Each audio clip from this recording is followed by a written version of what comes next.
There we go. We live, my man. Live. All right. So what's up, man? Not Got much. a haircut this morning? Got a haircut. Looking sharp. You look good. You play good, baby. Yeah. Game day.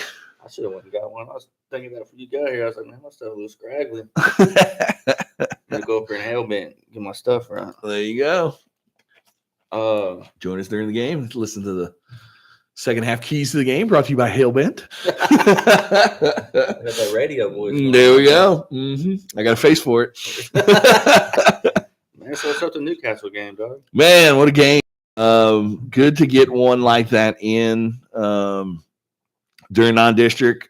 Obviously, you want to win all your games that you play, and obviously we're 3-0, and that's great. But you also want to get tested. Yeah. So it was a very good football team, especially offensively. Defensively, I mean, they were good. Wrong. But offensively, I mean, they had some playmakers on the outside, had two real good running backs, TJ Bradford, and I can't remember the other kid's name, number 24. Quarterback was a transfer in from Dibble, played well, but also used another kid at quarterback, Longman, who's been there for Caden Longman's been there for quite a while. But like I said, hard-fought game, fourth a little there up until about mid-second quarter or so, and then Bryce had the big fourth down knockdown. Keegan had the big interception there. So we were able to kind of go in at halftime about up, I think, 11. They made that field goal there at the end. The second half didn't necessarily run away with it. I mean, it was 42-24, but made some adjustments at halftime, obviously, to kind of slow down their run and pass game there. Coach Baker did a great job of making those adjustments probably about midway through the second quarter. And defense really started to step up and play really well. And then offense continued to do what they were doing. And they said, you like getting those games. Coach Wyatt, during the coach's show at Burrito Mico, Coach Wyatt like I said, talked about it. And you want to play those type of games, those hard-fought games, because you want to learn kind of about your kids and about your team. Right. Mac, I mean, week 0 was week 0. You only had 2 weeks practice. You know, we did come out with the victory there, but kind of a little sloppy and some other stuff like that. Hillcrest, I mean, it was what it was. You played half of football, not, nothing against those guys, but not a very good football team. Right. So you're still kind of figuring out, hey, what are our kids against challenge, have to deal with some adversity and things like that. And played really well on both sides of the ball. So excited about that one because that showed a lot of what this team potentially is made of when we get in some close games. That they have the intestinal fortitude, I guess you could say, of fighting back and find a way to get dad dirty with an opponent and find a way to come out with a big victory. So said everything you can ask for in that type of game, especially hard fought, physical, but then you still come out with the win and for the most part healthy. So now we roll in the district. Like I said, did exactly what we wanted to do in non-district, got those 3 wins. And then we got, obviously tonight, got a big district opener there. Happy to be back at the Nest, of course.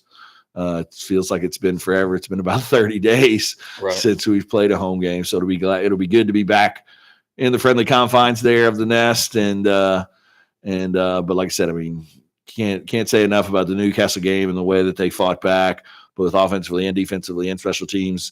And like I said, it was a good one to watch. It was a good one to see because it might be a while before we get tested again. Unfortunately, some of the teams in our district seem to be down a little, but you got to play. I mean, all the games anyway. But it was good to see kind of how we would match up against a pretty darn good team in Newcastle. And like I said, I wouldn't be surprised if they win that 5A district that they're in and go pretty far in the playoffs because that's a good football team. So just like I said, happy with the way that we played, happy with the way we fought, and got 17 and rolling.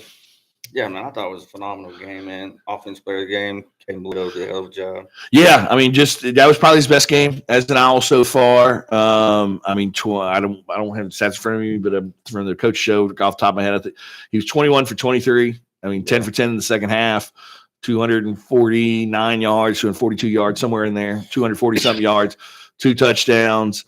And the thing that I liked about it, I mean, 21 for 23, sometimes you see that number and you think, oh, okay, some dinks and dunks and things like that. But I mean, he was throwing, deep dig routes, deep curl routes, and things like that. And you don't see that a lot of times in high school. I mean, a lot of times in high school ball, it's either, those swing routes, or those little, pitches here and there, or you're going to throw a deep post or a deep go route.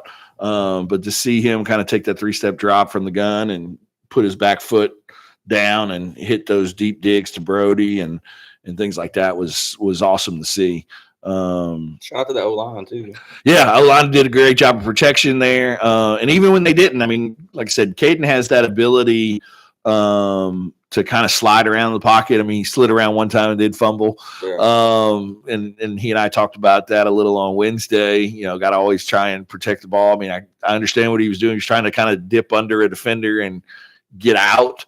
But you always got to kind of keep two hands on the ball, and he'll learn that. Like I said, he's still young in playing wise and whatnot. But the 4th down throw, when he had to get out of the pocket, he threw to Kaysen, and you had to get out of the pocket to the right for him to flip his hips and kind of put some air on that ball so Kaysen could run under it. Was a phenomenal throw.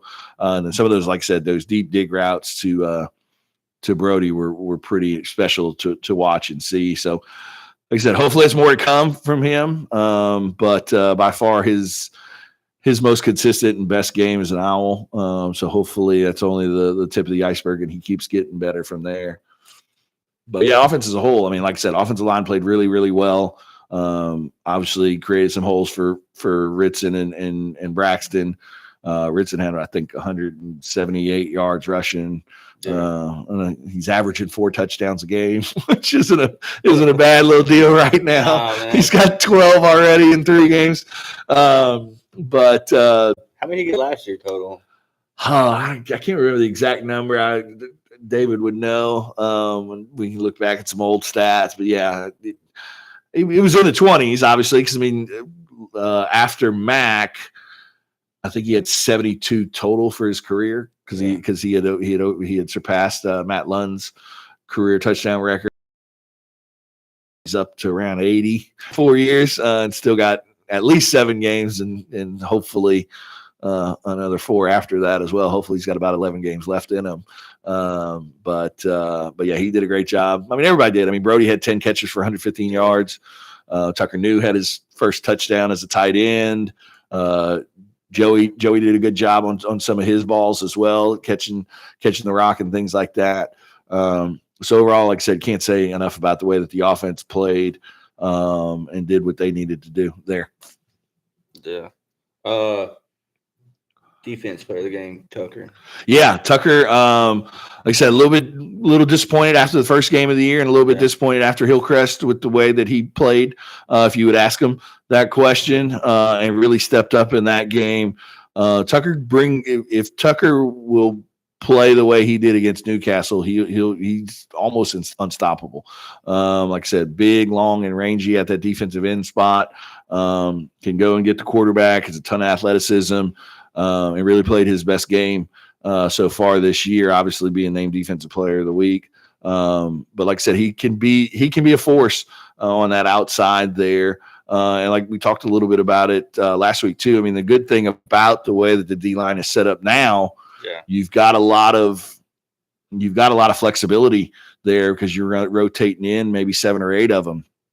Compared to last year when you were rotating maybe 4, maybe 5 at the most. Now you got 7, 8, 9 at times. So it's keeping them fresher. So it'll probably get to a point where you might even see, pass, run stopping type guys on certain downs and pass rushing type guys on other downs and things like that. But Tucker could be a huge anchor for us. Like I said, he's got the size, he's got the ability, he's got the athletic ability. So super happy for him, especially after a little bit of a disappointing start. Like I said, nothing against. I think if you ask him, he'll say he was disappointed in those first 2 games with the way he played. Right. So it's good to see him kind of get back into that mode and get things done there on the defensive side of the ball and play a really good game. Special teams player of the game, Ian. Yeah, Ian Crins, like I said, did a great job. On his kickoffs, made all these extra points. Even had a tackle. Coach White and I laughed a little bit about his soccer flop after the tackle.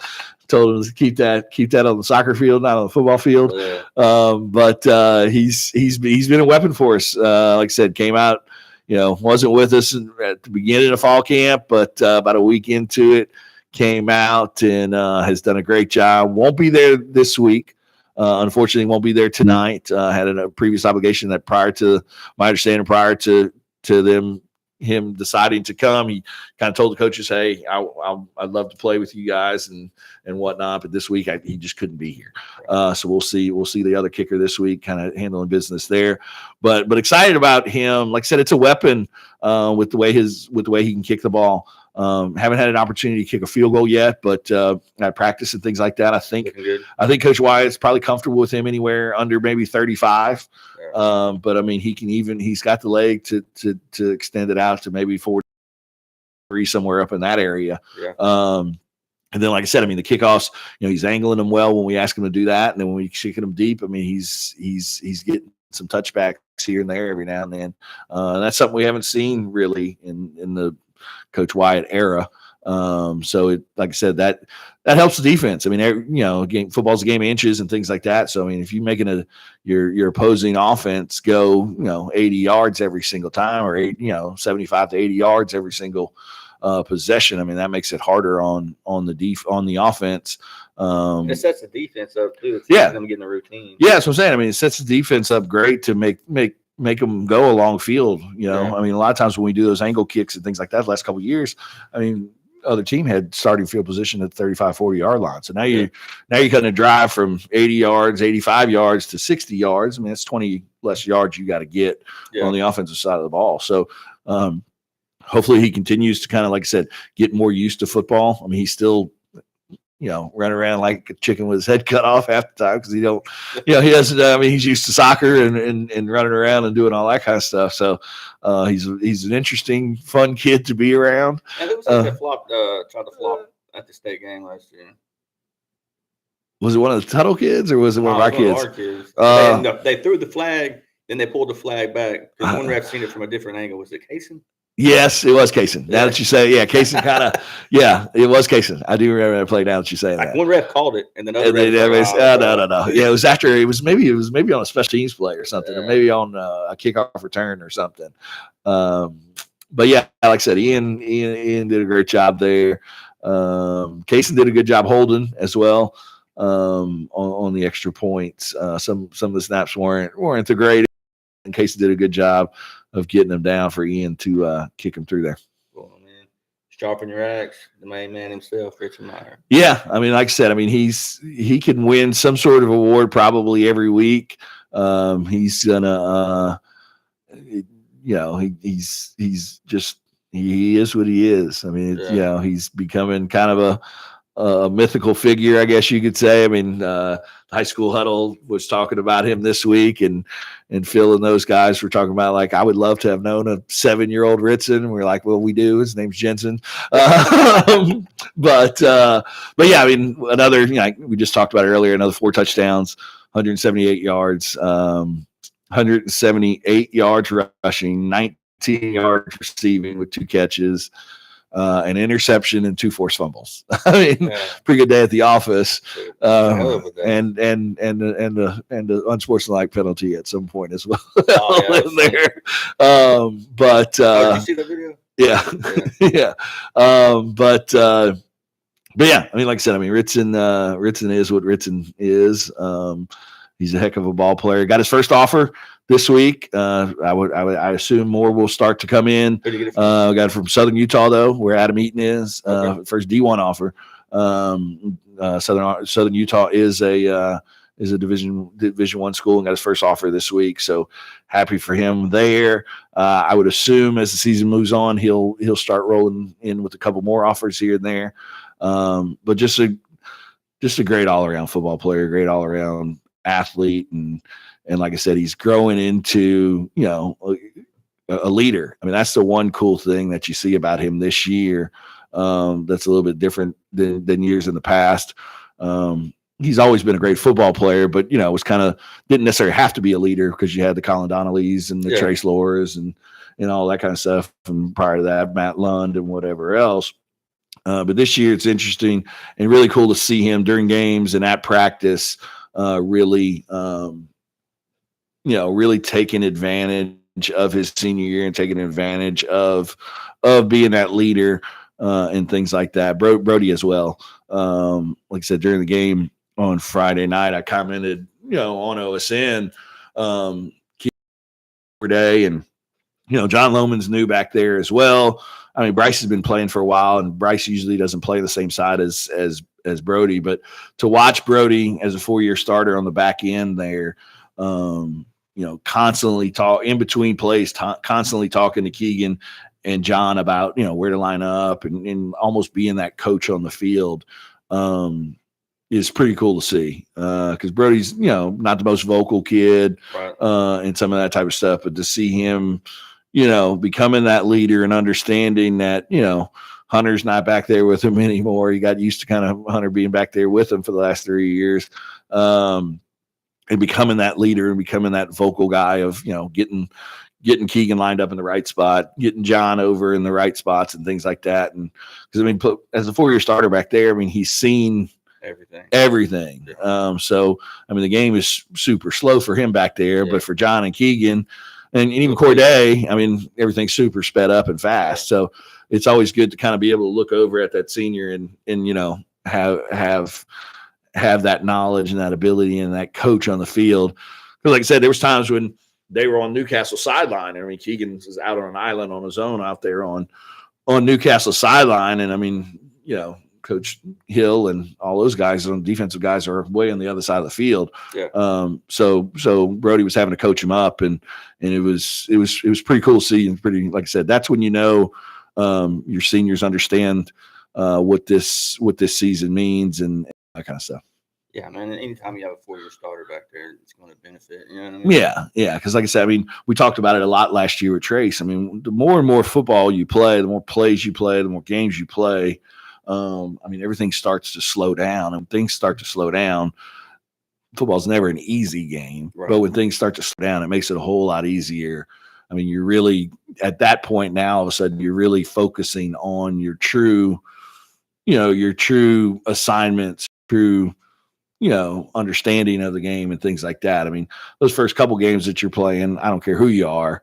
We talked about it a little with Ian. You run around out there with the chicken head cut off. You're just using your athletic ability and just hoping for the best to a certain degree. 8, 10, 15, 20 games under your belt, things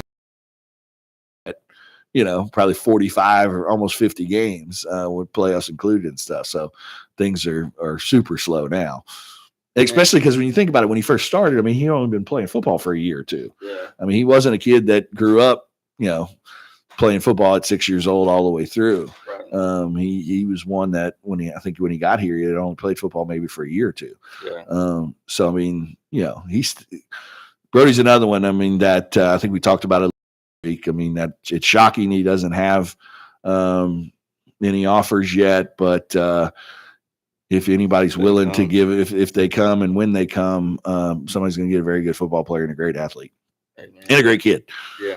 Dude. And a great family and the whole 9 yards. Rough Rider, Cameron Hollifant. Yeah, Cam played a great game. I think Coach White said he graded out in maybe the 90s or so in a game like that. That's pretty incredible. Playing that right tackle spot. Like I said, played some last year when Shea had that little elbow injury for a couple games there. Ooh. So he did get some, that was ugly. Yeah. But did get some playing time there, but has really stepped in this year at that right tackle spot and really kind of anchored that line. And another kid that, was always in the right spot at the right time. Not typically offensive size, but Shea wasn't really either offensive lineman tackle type size, but uses athletic ability and his strength and things like that to really do a good job there. Man, so we got Woodward this week, right? Yeah, Woodward's coming in, new coach. Their coach last year, Woodward, decided to move in a different direction. He's now actually the defensive coordinator for Elk City, is my understanding. Woodward's head coach. So yeah, I mean, my understanding, kind of looking a little bit of film on them prior to this one, and talking to Coach Wyatt and the coaching staff and stuff like that, probably a little bit better than they were last year. Some of those kids were super, super young.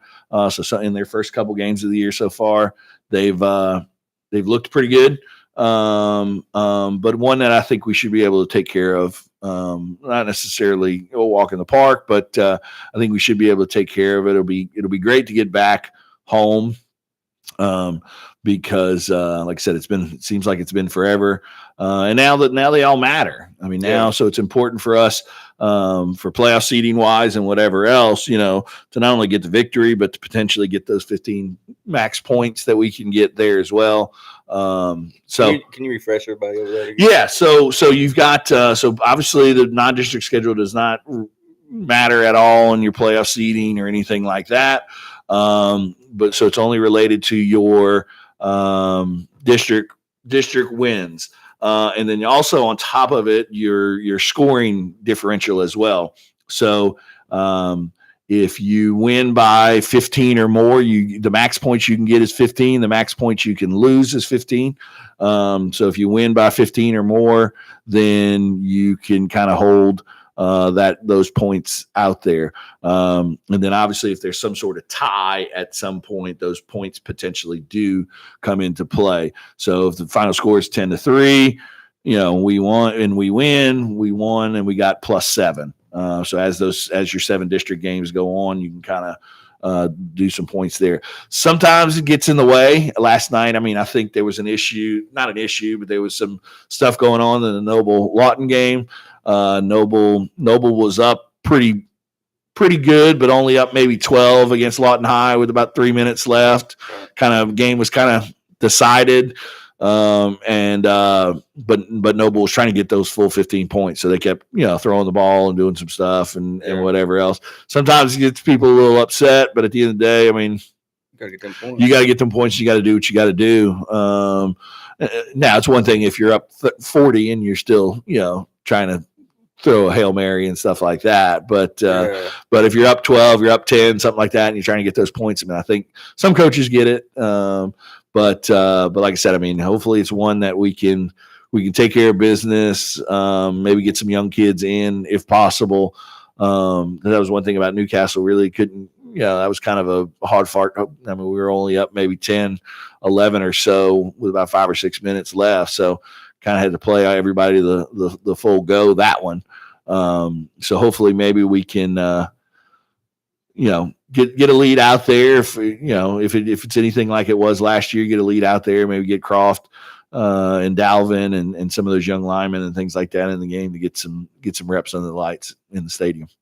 Hey man, we got our first comment, dog. All right. Chris Hayes, my man. Hey, there he is. What's up, Chris? How you doing, buddy? He said ready for some Friday Night Live. There we go.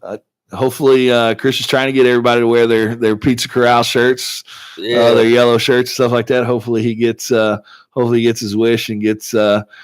We can see some of that highlighter yellow there in the stands tonight. You'll see a lot of red though, I assume too. Oh, yeah. Little League night, so that's always a fun night to watch. All the up and coming, potential Owls here in a few years, and I'll get to see my girls run across the field, I guess, as well. Yeah. So to be, like I said, Little League night's always a fun night, and any Friday night in the Nest is a pretty cool deal, no doubt about it. Breeze hit me up. Me and Breeze have this text chain going about the funniest memes, dude. You better be careful with Breeze. You never know what he's going to send. Oh, I know. I try to match him. That's good. It gets out there. Yeah. Sometimes. You're going down a bad rabbit hole there. Oh, breathe easy.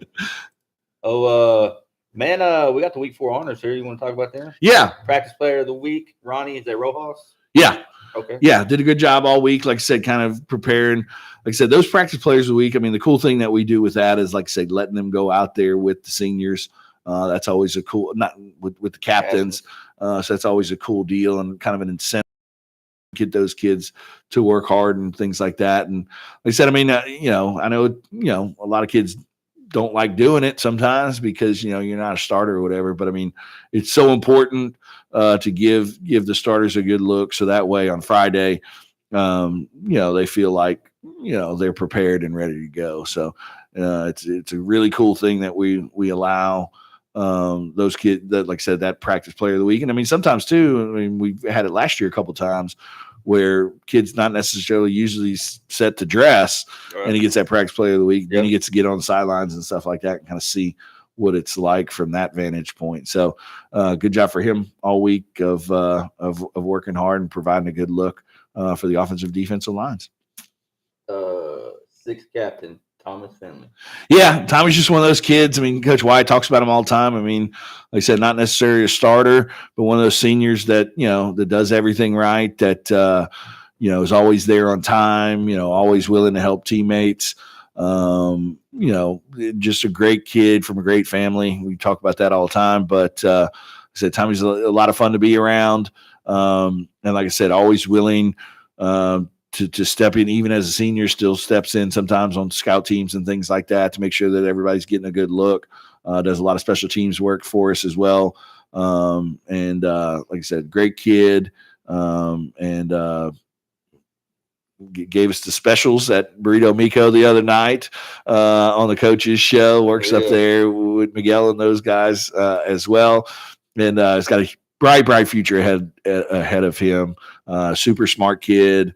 And like I said, I mean, looking forward to what he becomes, the man he becomes as he gets older. Because I think he's in line to, maybe not necessarily on the football side of things, but in line to be a great man, a CEO or a politician or something as we move forward in getting to know him and as he gets older in life and things like that. So I'm curious to see kind of where his path takes him in adulthood. Amen, brother. Okay, here we go, dog. Black flag bearer.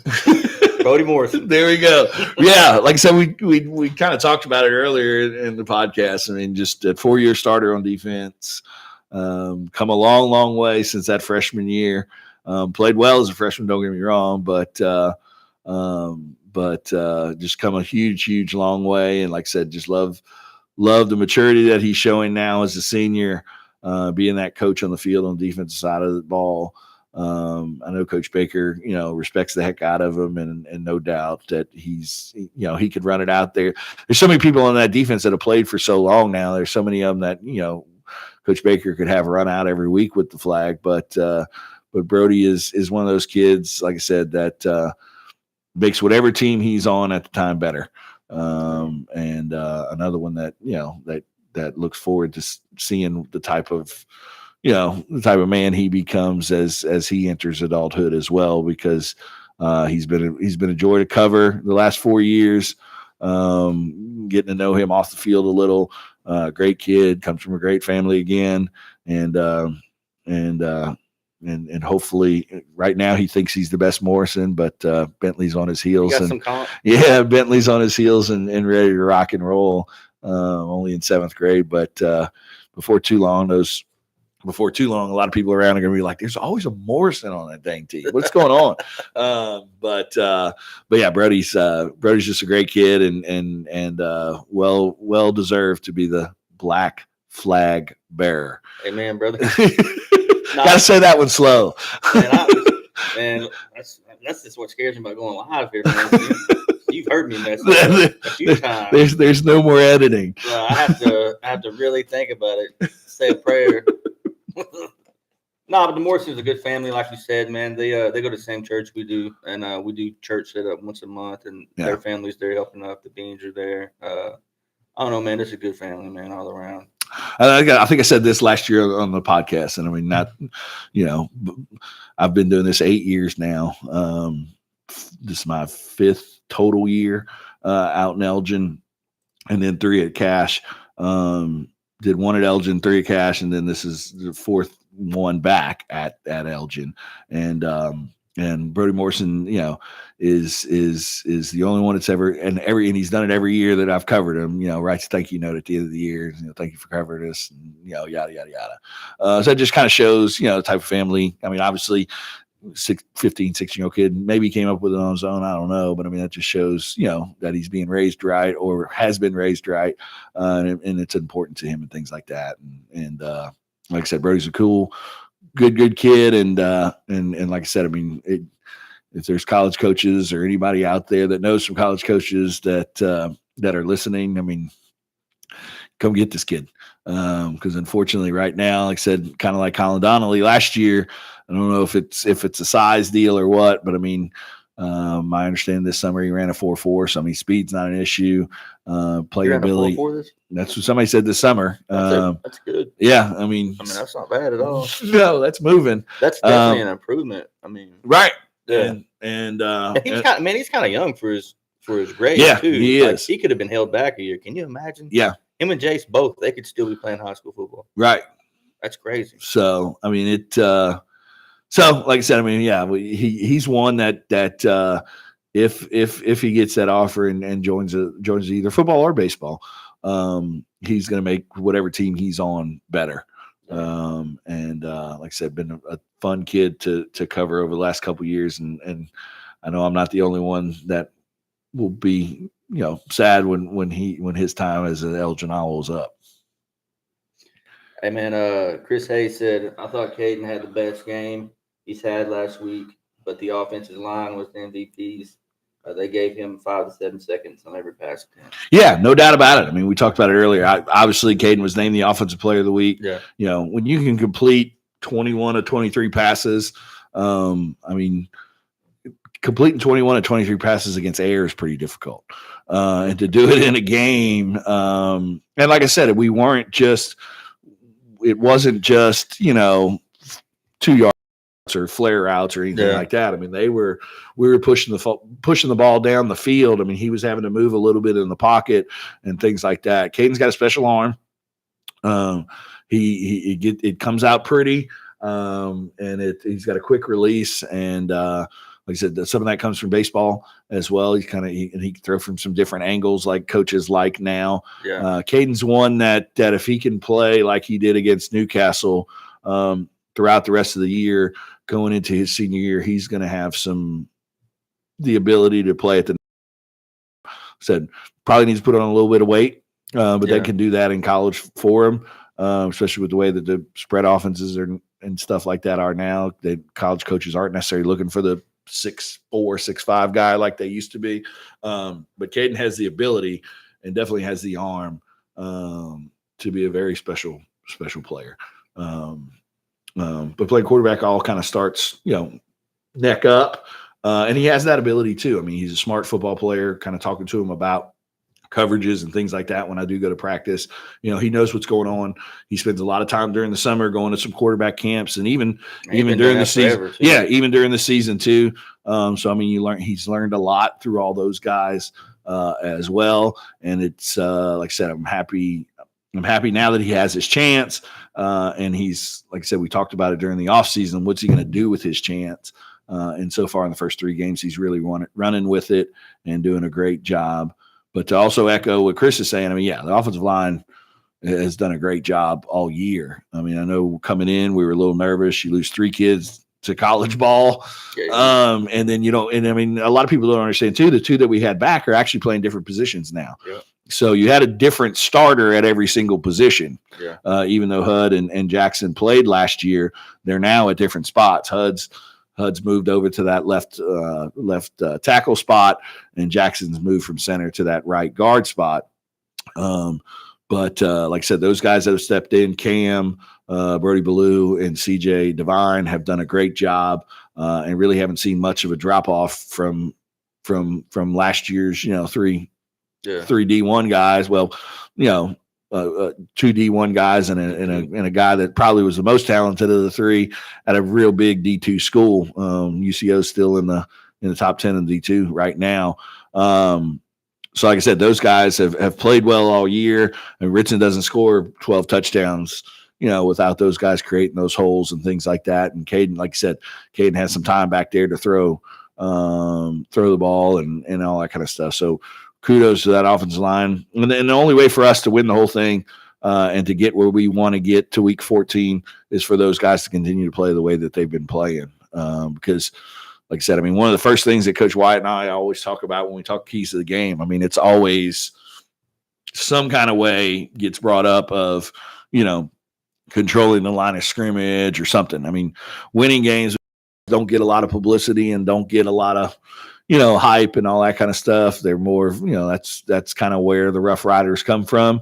But those guys, if those guys play bad, then the whole team's going to play bad. But like I said, Hud's a great leader up there. I'm only a junior, but been named the captain. Hud's kind of like a Brody, been starting since he's a freshman. Yeah. Only a junior's played in, almost 30 games now. So like I said, he does a great job, and Hud's a little bit more vocal. So Hud will get on some of those kids every now and then, things like that. So it's good to see the way that those guys are have meshed, because at the end of the day, I mean, they kind of have to all move on a string and be one, even though there's 5 of them, but be one. And they, for only being only playing 3 games together, they're getting there. Yeah. Hud's like taller than he looks too, because he's not stretched out tall. You know what I mean? No, he's built. Yeah, he's built. Yeah, he's not your prototypical. I mean, he's not Ant. I mean, Ant, at left tackle, Ant was what 6'5" or whatever. I mean, playing in the SEC now, things like that. He's not that tall, but he's a technician, super strong, super smart as well when it comes to football. And things along those lines. Another one that comes from a great family as well. And just like I said, I mean, just that anchor. I mean, like I said, came in as a freshman, didn't know if he was going to be the starter or not. A guy in front of him kind of goes down. CJ kind of goes down with a little bit of an injury and just has to roll in there. Week 1, didn't really even know he was going to be, the starter, and hasn't looked back. Took that job as a freshman at, I think he was playing right guard at the time, and really ran with it. And now has kind of become that next in the line of, Keith Ferguson, Jace, kind of Hudson type deal, kind of the next, offensive lineman leader. And then now, like I said, now this year he's gotten a little bit more play on the defensive side of the ball as well. So that's kind of a cool thing to watch him kind of progress and start to play some defense as well. But like I said, he's got a big year ahead of him, big couple years ahead of him, and looking forward to seeing kind of what he can do in the next couple of years. Man, I think the future, Elgin football in general, the future looks bright, but we got some big boys coming up. Yeah. Freshman class, there's some big boys in that group. Freshman class has got some big kids. I mean, Caden's brother, Trip Dotson, is playing some on the offensive line already now as a freshman. Moved him to center. I mean, the 7th and 8th grade teams are rocking and rolling. Both of those teams are very good.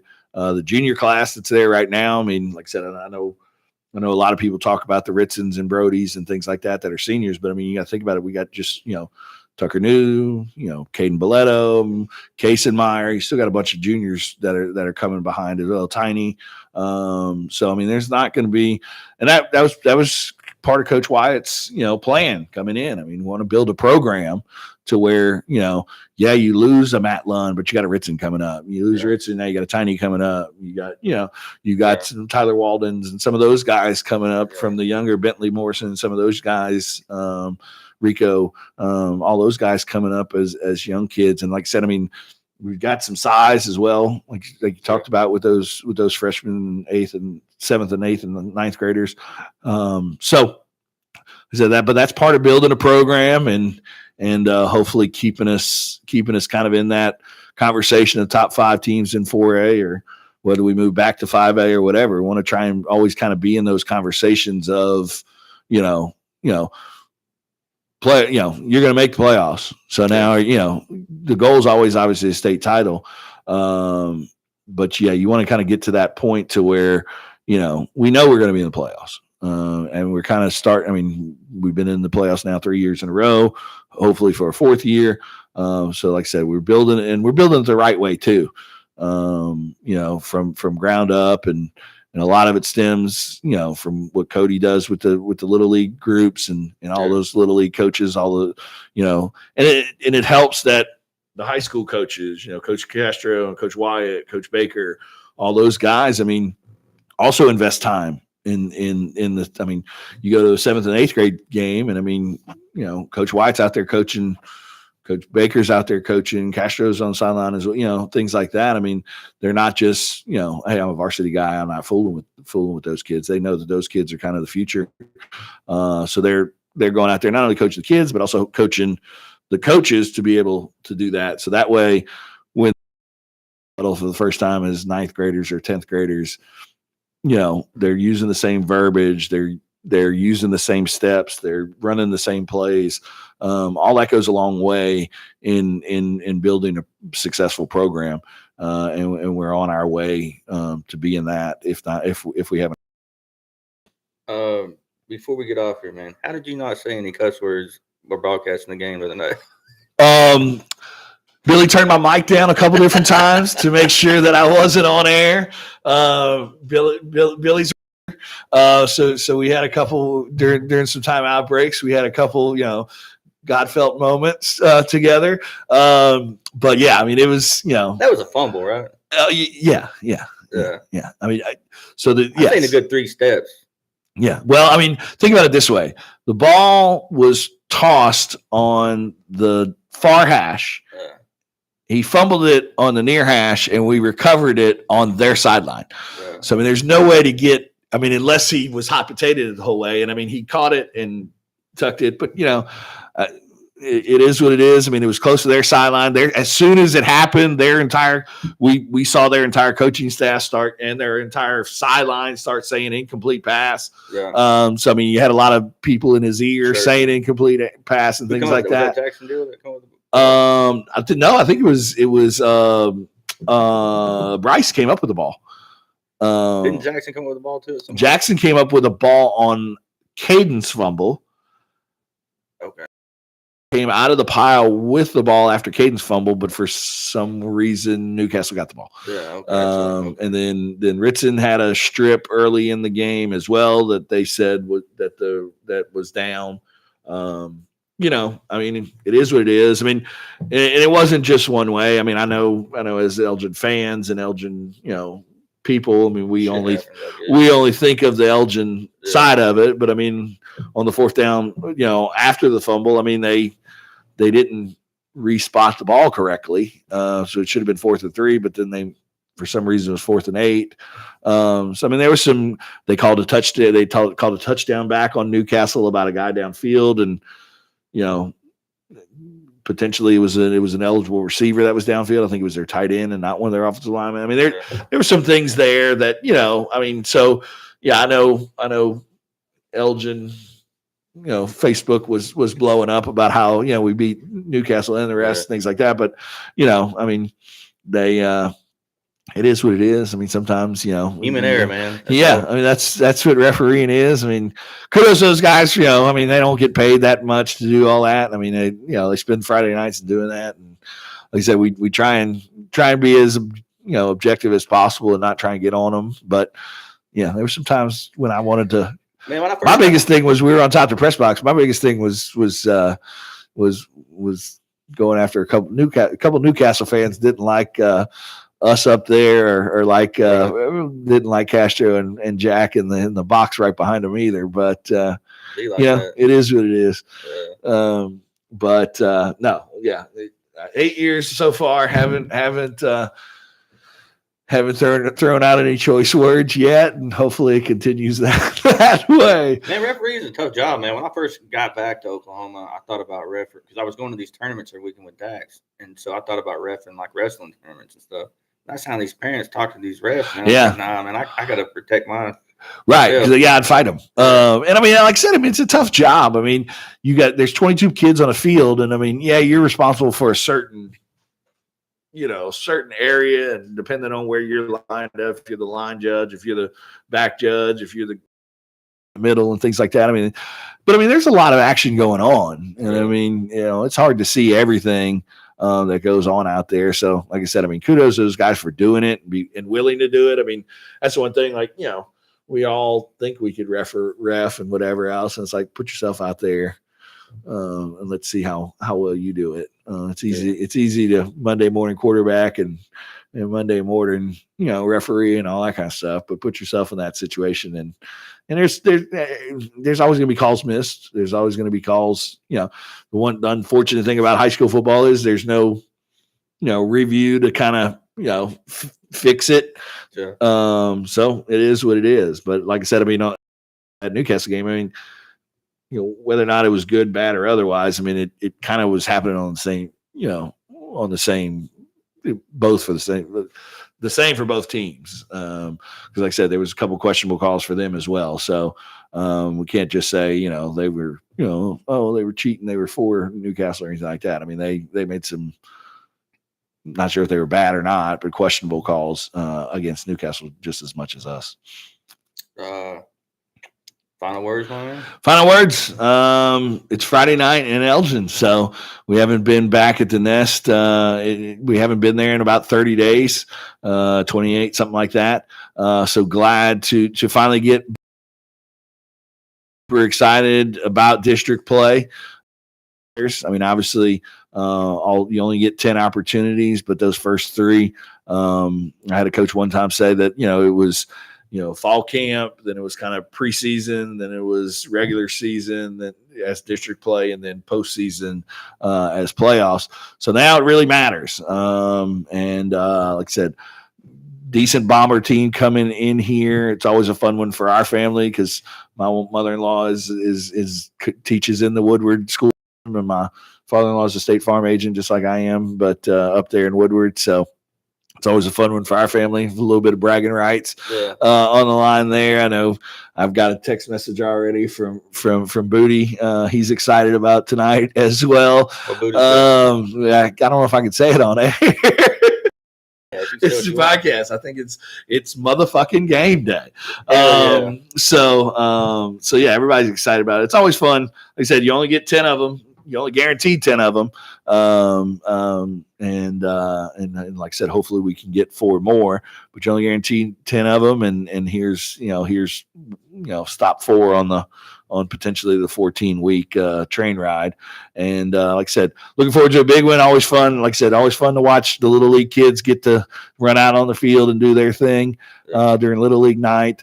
And like I said, just excited to get back at home and get district play underway, and curious to see how we come out and play. Tough one, like I said, last week. This week, hopefully, we don't take this team too lightly. Obviously, we had a pretty good game against them last year and shut them out and scored a lot of points and all that kind of stuff. But at the end of the day, it's a new team this year for us. It's a new team this year for them. So we've got to come out and execute, hopefully handle business pretty easily, and then get ready for the next one. Because next week we've got a short week. Next week we play Elk City on Thursday. So want to get this one kind of out of the way, hopefully the pregame show, and then have all of our games. Like I said, at the end of the game, you got to wait about an hour. And then it'll upload to the Elgin channel, and you can go back and watch it. I know a lot of people watch it that night and throughout the weekend. We're leading the territory. We're leading the OSN schools in views and clicks and all that kind of stuff. So continue to watch us and comment and do all that kind of stuff for us, because we want to make sure that there's 13 schools now. We want to make sure we still stay at that most watched channel and all that kind of fun stuff as well. So looking forward to it. Hopefully come out with a big victory. And as always, go Owls. Amen, brother. If you're listening to the voice on Podbean, please go to YouTube, like, and subscribe. And just now we pray. Amen. There we go.